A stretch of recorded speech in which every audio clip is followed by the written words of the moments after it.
Kirby and the Forgotten Land is an unforgettable Kirby experience. I remember seeing this game featured in a Nintendo Direct, showcasing it being the first fully 3D mainline title in the series, and in March of 2022, I decided to give Kirby a try for the first time.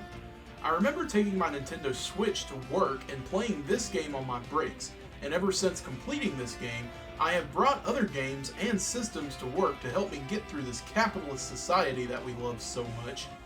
I know that the developers of the Kirby series are also the developers of the Super Smash Bros. Series, and the similarities of the gameplay are uncanny. It definitely helped me enjoy this game more since I had a grasp on the controls, although I am definitely not a Smash Bros. Pro. This game gave me an unforgettable experience, and I am so happy that I decided to try the Kirby series because now I am so pumped to go on more adventures with this pink puffball. Kirby and the Forgotten Land was first revealed in the September 2021 Nintendo Direct, although it was accidentally revealed a few hours before the Direct released on Nintendo's website.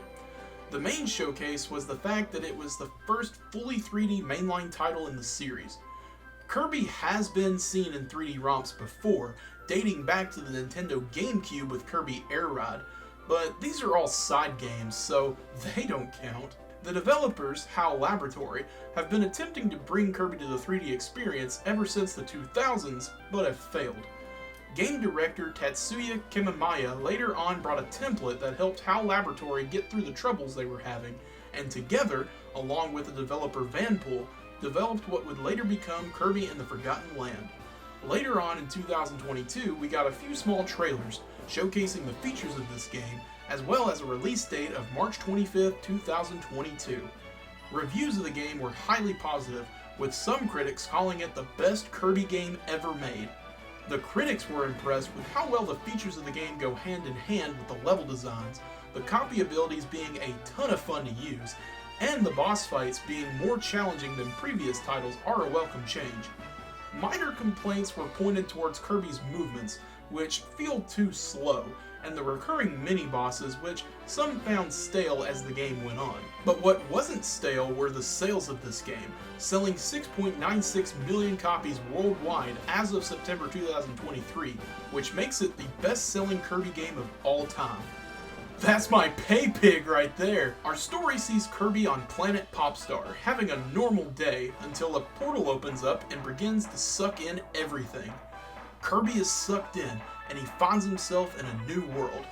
That's what you get for sucking everything up, Kirby, you fat fuck. He learns that the Waddle Dees that got sucked in are being captured by the Beast Pack. He teams up with Effelin, a cute blue something, and they head off on an adventure to free the Waddle Dees that have been kidnapped in the world.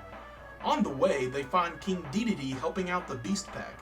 Dedede captures Effelin, and later on Kirby frees Dedede from the mind control of the Beast Pack, and Dedede holds off the Beast Pack while Kirby goes into a laboratory to free Effelin. Inside the lab, Kirby learns that this cosmic creature came to this world and was captured by the previous inhabitants of the new world, and they tried to harness the power of the space-time rifts that this creature could create, which of course went horribly wrong. The creature was split in half. One half is Effelin, which escaped, and the other half, Fecto Forgo, was captured and kept in the lab. Kirby confronts the Beast Pack's leader, Leongar, who intends to finish what the previous inhabitants started, but Kirby stops him, and this awakens Fecto Forgo. Fecto Forgo absorbs Leongar, the rest of the Beast Pack, and Effelin to become the original creature, Fecto Ephelis. Kirby fights the being and weakens it enough to free Effelin, but Fecto Ephelis opens up a portal to planet Popstar and intends to collide the two worlds together. Kirby narrowly defeats him by railing him with a semi-truck, and Kirby and Effelin find themselves in Dreamland. Effelin uses all of his power to close up the portal between Dreamland and the New World, restoring everything back to normal. Later on, Effelin learns that he can open up portals to Dreamland, so the residents of both worlds now work together and are all friends now. A very happy ending to this unforgettable adventure. But of course, the adventure doesn't have to stop there. Son of a bitch! You can go into the Forgo Isles to save Leongar by collecting pieces of his soul scattered throughout this alternate dimension. The final battle has you fighting Leongar, and then you fight Forgo Knight, which is a pretty fun fight. Once you free Leongar and make it back to the New World, a portal opens up below the Colosseum, and it leads Kirby to a fight between all of the Forgo beasts and a final battle against Chaos Ephelis. After defeating Chaos Ephelis, the soul approaches Ephelin. Ephelin accepts the soul into his heart, finally restoring the two halves whole again. Wow, what a crazy adventure that was. I mean, who expected this pink little puffball to go on such a crazy adventure? This game is the first truly 3D adventure in the main series, so of course you can move around in every direction imaginable. The world map houses all the main levels that you can play through, and also includes treasure hunts, which give you rare stones for completing them. Your main goal is to save all of the Waddle Dees that are held in captivity. They are hidden pretty well in the levels, sometimes, and you find a cage full of them at the end of every level, and after defeating each boss. The rescued Waddle Dees go back to Waddle Dee Town, which serves as this game's hub world. The more Waddle Dees that you save, the more that they build in the town, and the more activities that you can participate in. My favorite activity is the Colosseum, where you participate in the Meta Knight Cup, which equates to a boss rush. At the end, you take on Meta Knight in a sword fight. After defeating the main story and the epilogue, this unlocks new cups to take on. There are also minigames where you can compete with players online to achieve high scores. These minigames include fishing, participating in the capitalist system, and a puzzle game similar to Kirby Tilt and Tumble on the Game Boy Color. The game also supports local co-op, with the second player having control of Bandana Waddle Dee, coming back from Kirby and the Rainbow Curse, who has a spear to attack enemies with. But what happens if Kirby sucks up Bandana Waddle Dee? Questions that I need answered really bad. What makes Kirby so fun is the ability to copy your foes and use their attacks against them. The copy ability returns in this game, with the tried and true abilities like the sword, fire, ice, and bomb. The game brings in two new copy abilities: Drill, which allows you to burrow under the ground and cause damage from underneath of your enemies, and the Ranger, which is just a gun.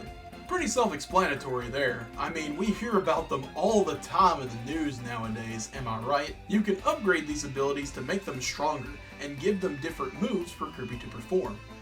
You can find the blueprints for the upgrades in the levels, and you can get rare stones and coins that you need to upgrade the abilities by playing and completing the levels. What makes this game unique is seeing how much stuff Kirby can fit in his mouth. Kirby can get his mouth filled up with the new feature of the game, the Mouthful abilities, which allow you to get through specific parts of the levels. These range from the car and vending machine mouthfuls, which are pretty fun, to the dome and storage mouthfuls that just feel like gimmicks. These can sometimes feel monotonous, but they can be fun in certain situations. Well, Kirbyvore is something I didn't expect to see here, but hey, everybody has their thing. Kirby and the Forgotten Land is not only the best-selling Kirby game, but it's also on the best-selling Nintendo Switch games list. The critics gave this game tons of praise for its exploration elements, bringing life to the level design, the copy abilities and mouthful modes making the combat fun and challenges engaging, and the boss fights testing your skills with the different abilities to see which one makes each boss tick is so satisfying and brings challenge to the boss fights. Most complaints came from how Kirby moves around sluggishly, and the mini-bosses becoming repetitive as the game goes on. The post-apocalyptic world setting is definitely unique for Kirby, and although we didn't see any nukes flying around or death claws roaming around the wastes, it was still a great game to experience. This game is absolutely charming, and I am so happy that I got to play this game. I love sucking up all sorts of enemies and objects to get through the levels, and apparently, that's an average Kirby experience. Taking that and putting it in a truly 3D world design just adds to the gameplay. Kirby is a great game to play in bite-sized sessions, and this game still holds on to that without feeling bulky. This game is a hidden gem amongst the Nintendo Switch first-party titles, and I am so happy that I discovered it, gave it a try, and played it through to the end. Kirby and the Forgotten Land is a very fun game, and with this being my first full experience with the Kirby franchise, it is an experience that I will never forget. Now, I don't know about you, but I'm ready to go on another adventure with this pink puffball. So pick up your Bible, grab your cross, and follow me.